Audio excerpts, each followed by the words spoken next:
What is going on, Spotters? This is Alex, and today we're going to do a full tour of Sesame Place, all the amusement rides, some of the food places, and of course, all the water attractions.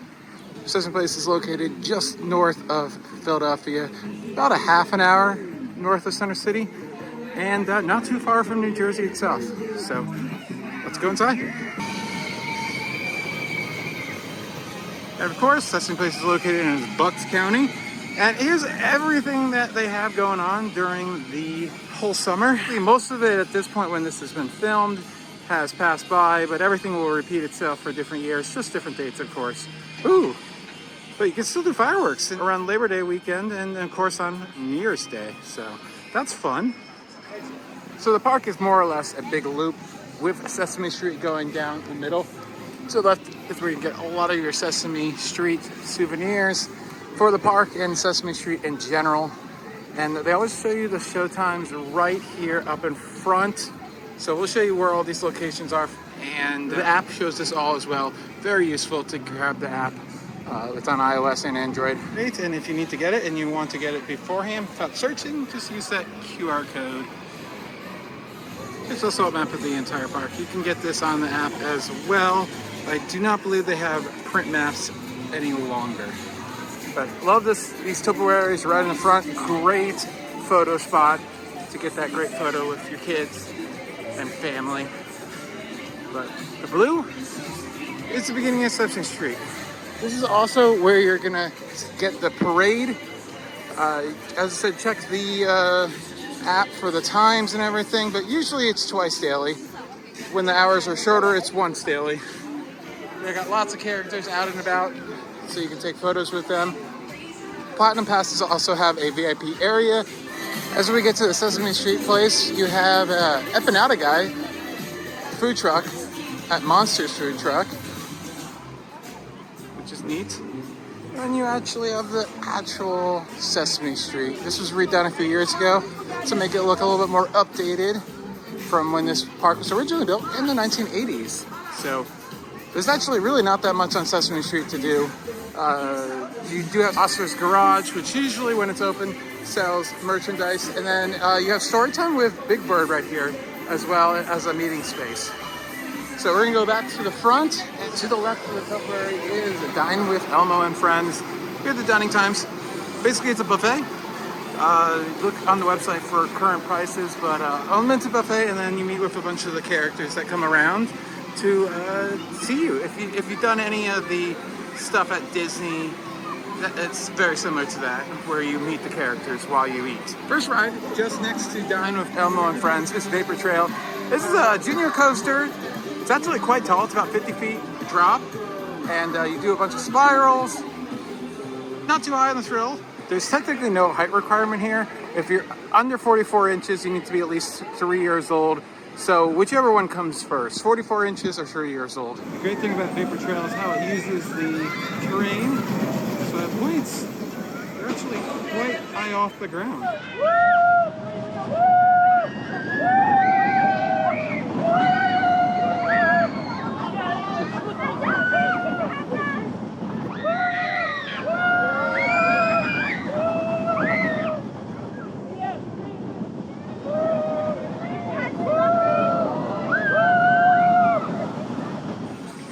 So to the right of the main gift shop is where you can do your photos. You get the all season photo and also stroller rentals, all that stuff. Do that early or do that in the middle of the day. That can get quite busy. And another thing you need to know about this place is there's not a lot of shade, so bring plenty of water, maybe an umbrella. It can get very hot and very busy here. This is the newest section of the park here. There are 2 rides back here. One is this wood coaster that we'll talk about in a moment. And the new ride for this year is Big Bird's tour bus.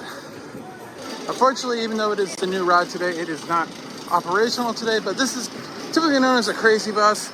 It just takes you about 20 feet in the air. No sudden drops or anything like that, just up and down. But here is Oscar's Wacky Taxi. This is a wood coaster built by the Gravity Group. It might be only 40 feet tall, but it packs a punch with lots of airtime on every single hill. This one is gonna be one of the most thrilling first roller coasters for your kids, for sure. It might be small, but it has just as much intensity as other rides, just not the speed, of course, because it's not big enough for that.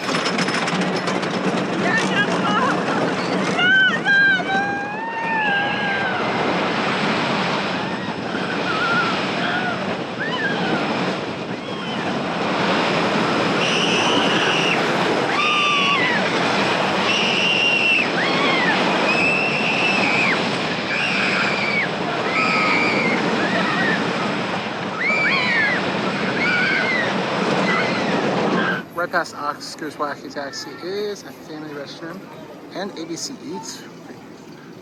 Got buffalo mac and cheese, that looks good. And Slimy Square, which is just a little playground basically, a little hill to play on. That's about it. And of course, your photo is taken while on Oscar's Wacky Taxi. And there's a small gift shop inside there too. So we're going to begin our loop around the park in Tweedledbug Land, which is where a lot of the water attractions are. First up on the right is Slimy Shoots, which is just this small little starter tube slide. A fun thing they have about this one is, and most of the tube slides here at Sesame Place, is the tubes, as you can see with the one in the center, the orange one, the forward hole is doesn't actually have a hole. It has a thing so the kids will not fall through. Yeah, makes it a lot easier for them to ride the water slides. Here is the Sky Splash, which is their family raft ride type ride. I'll insert some footage here of us riding it a few years ago. Also known as the rubber ducky ride because of the giant ducky. I remember the commercials from when I was little. Salute the rubber ducky. Always do that. I love it. It's a great family raft ride with a kind of a lazy river section in the middle. And then this double down here can be quite fun. So definitely one of the better rides. And despite the long line, the line usually moves pretty quickly. And this is one of the rides that does have the quick queue or the skip the line pass on it in the water park. Most do not. Most of the quick queue is just for the amusement park rides. Here's teeny tiny Tidal Wave, their wave pool. Most of the attractions at the water park are pretty adult sized, but this is the only thing that is pretty micro. Only 1 foot 6 inches deep. Like the theming. Gotta love Ernie there on the back though. He's my favorite. Comment down below which character is yours. I loved Bert and Ernie. They were the greatest. And just to note that if you need a changing room, they really like to tell you, and I'll mention it too, that there's changing stations available in all of the restrooms, so you do not need to do it out in the open. There's plenty of places. So to the left, the teeny tiny wave is this little splash pad. And then not open today, it looks like, but one of the easily mixed rides and a really good bathroom if you need a bathroom without a line or anything like that. But one of the easily missed attractions here is Mix and Match Twiddle Tracks, which is a little do-it-yourself little car ride. Unfortunately, not open today, but the kids get in and I'll show you some video of a similar ride in action. Absolutely love all the oversized theming in this area of the park. And also, of course, if you need a cabana, they have them. So they're located right to the right of the little wave pool. But they have cabanas. Check the website for pricing. You need to put your shoes away. There are little holders at pretty much every entrance to the water rides. And here's a look at the Big Bird's Rambling River, which is their lazy river. Find the entrance just below Good Ship Sesame. I love that. All the characters in the window. Count to 10. Count loves counting. Gotta keep counting. And we'll go over there, but as you can see over there is Cookie Monsters, Funnel Cakes, and more. Very popular. If you're watching this in the winter, here's where you can find Abby's Paradise Theater, or during Halloween. No shows, it seems, this summer, just meeting Snuffy. I think they rotate out the characters, so they typically have some special characters during different times of the year. It would seem that this year the green tubes are for the special exit, and that's where you can use the quick queue, or the skip the line pass, rather. It seems like they've added a lot more than I realized in the last few years. So I love this lazy river. It's quite long, has lots of water features, bubbling places that get you wet. Sesame Place also just has places like Sandcastle Beach, which you can just play in the sand. You would have definitely caught me here when I was younger, for sure. That is so much fun. Here's a water playground. The smaller of the two, Ernie's Waterworks. Lots of interactive things. A splash pad over there. No deep water at all. Will get you really wet really easily. There you go. I love that you can actually interact with the lazy river by turning off that nozzle right there. And in the back there, that's my favorite part of lazy river. They're like just bubbling pools, and you just hang out there as long as you want. So get your bearings from the beginning of the tour. This is actually the back of Sesame Street, and I think definitely take your kids here for a few moments. There's some nice little interactive things that you can play around with. I'm not going to let you know what they are. Just figure it out yourself. This is Sesame Street Neighborhood Theater, currently playing the Magic of Art. I haven't seen that one in particular, but from my experience, most of them have a cute little theme, and then they do a bunch of singing and dancing with all the Sesame characters that you know and love. And now we're crossing basically over Sesame Street, and we're going to see Count's Castle, which is their giant water playground. It has about 4 larger slides, then some smaller slides at the bottom, lots of play areas. Water's about 1 foot deep. There's so many ways to get wet, and of course it has 3, 2, 1 splash. You gotta count down for that. That is awesome. So, yeah, this is probably one of the best water attractions in the park. So much stuff to do. Woo! Wasn't expecting that. Look at that. There are not many places to play games in the park, but if you want a little bit of that, they do have it right between the Count's Castle and a couple of the water slides that they have down this way. The first one we can obviously see is Abby's Fairy Falls. This is just a little double dip, goes down 4 of these next to each other.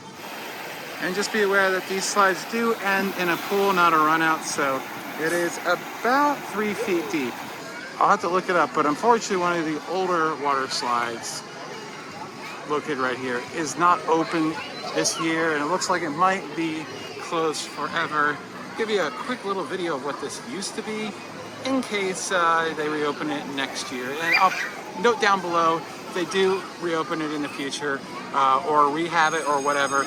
We'll have either updated tour or just some notes down in the description below. So we are entering into where the majority of the amusement rides are. First we'll talk about that last water slide. But this is Elmos World, where all the rides are. Let's not get too distracted. We'll talk about that one slide first. Then we'll talk about all these amusement rides. Here's Elmos silly splashy slides.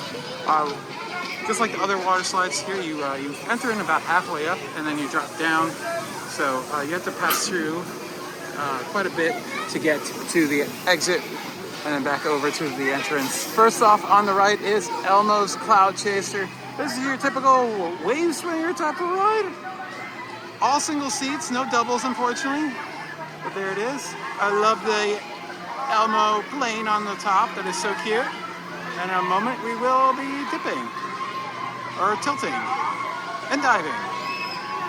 All those adjectives. And next up, going around the edge, is Blast Off. This is a small free fall tower. There it is, double-sided. Seats 12 people at a time, goes up the tower. And a very gentle little drop. Nothing too thrilling. Good for everybody. Adults can ride on this as well if they would like to with their children. And over here is Tikka Bride, typically known as a rocking tub type of attraction. But there it is.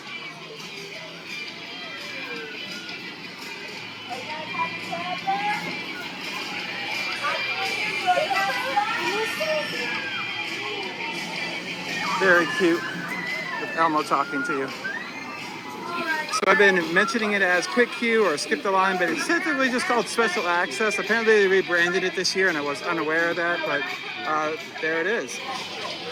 Here is the Flying Fish. This is super cute. This is one of your Dumbo type of attractions.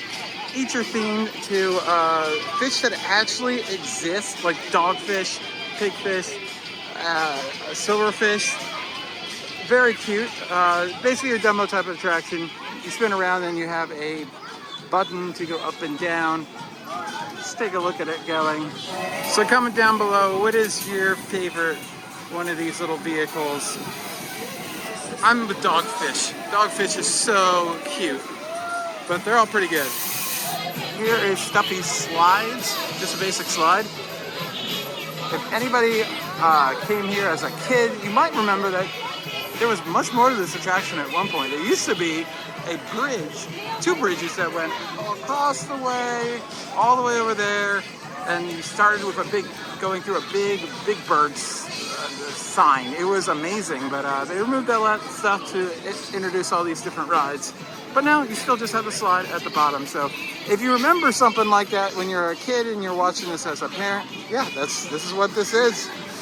Now we're entering into what is referred to as Cookie's Monsterland, the expansion that in all these rides, you have a giant cookie jar right here. And you have a place where you can get cookies sometimes, anytime, food market. Of course, you can't get any cookies, just popcorn though? That seems deceiving. A little disappointing, but you can get beer. So that's interesting. So yeah, fortunately there are places to get beer now at Sesame Place if you just want a little bit of an adult beverage. Here's the monster mix-up. This is a Tikka Bride. A lot of fun. You got the disco ball, you got the music, you got all the characters on the side. Look at that.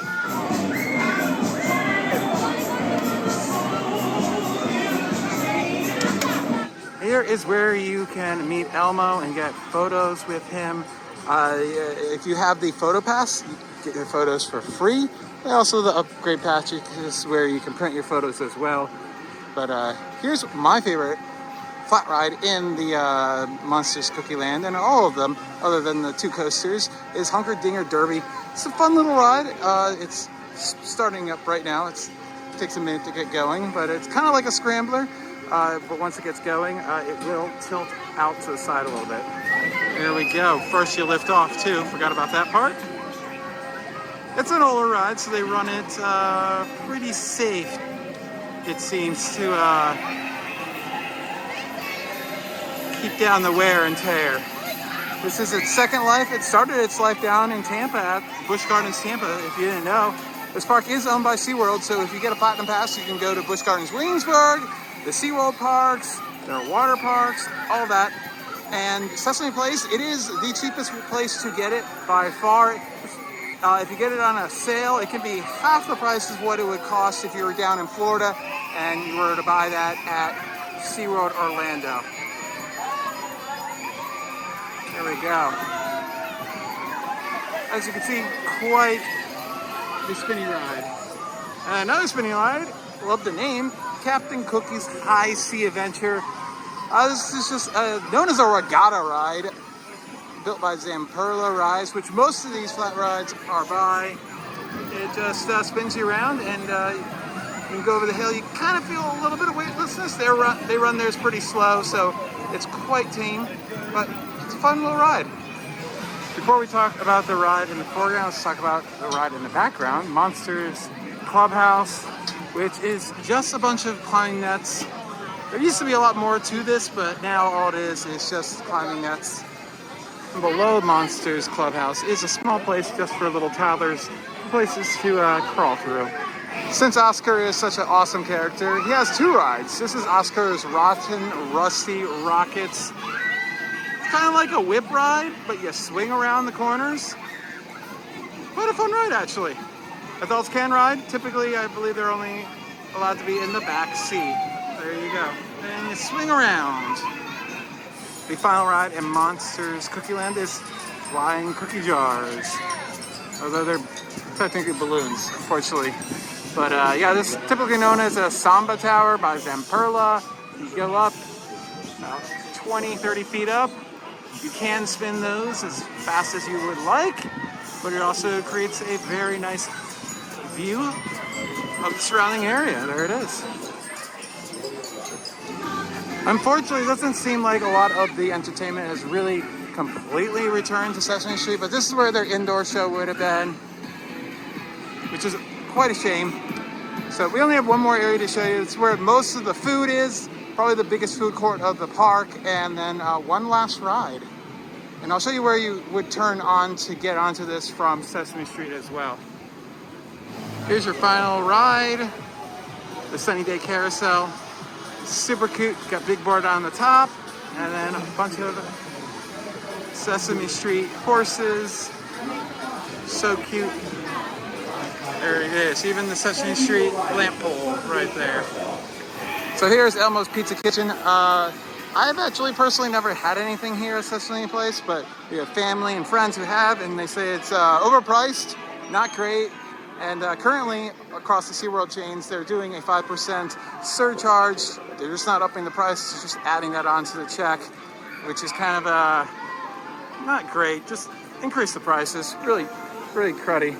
But if I missed any of the food spaces, here is a list of all of them. That's actually really convenient. I like that. More parks should do that.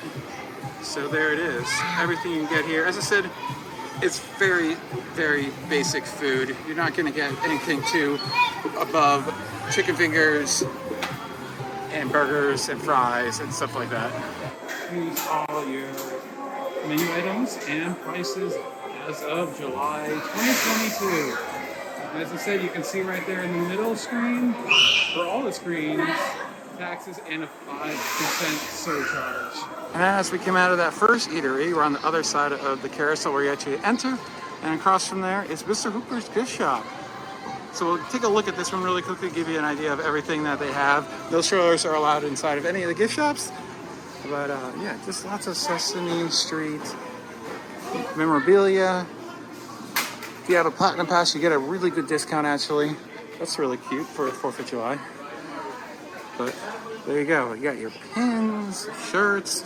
For adults and kids, they have shirts. So, like, I actually love this. This is great, how it's retro there. And one of the most important things you're probably gonna want is the Family Care Center. So if you need more than just a changing table and a restroom, this is where you can bring your little kids to take care of all that inside of here. And then our final thing here is Big Bird's Burgers and Bites. So there it is. Cannot show you it unfortunately because it is closed. And another thing is Mr. Hooper's gift shop had a food market that's just grab and go right over there as well.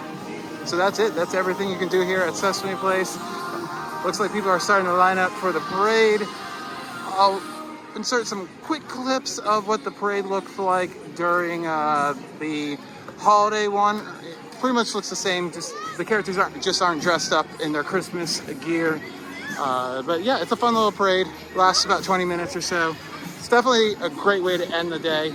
And as promised, the entrance to that area there with all the food is right across from the beginning of Sesame Street, basically right over here to get your bearings. So yeah, that's Sesame Place. I highly suggest a season pass of some sort. If you get the Platinum, you can go to a bunch of the other SeaWorld branded parks. Even the basic season pass is pretty cheap, and you know, it seems like it's better to do this park in small spurts than try to fit it all in one day, as it can get very hot and very busy. Get here early, leave, and come back. So that's it. This has been Alex for the Coaster Spock. Like, comment, and subscribe. And if you have any other questions that you might need answered, I'll do my best to answer them in the comments down below, or direct you to where you can get your answer.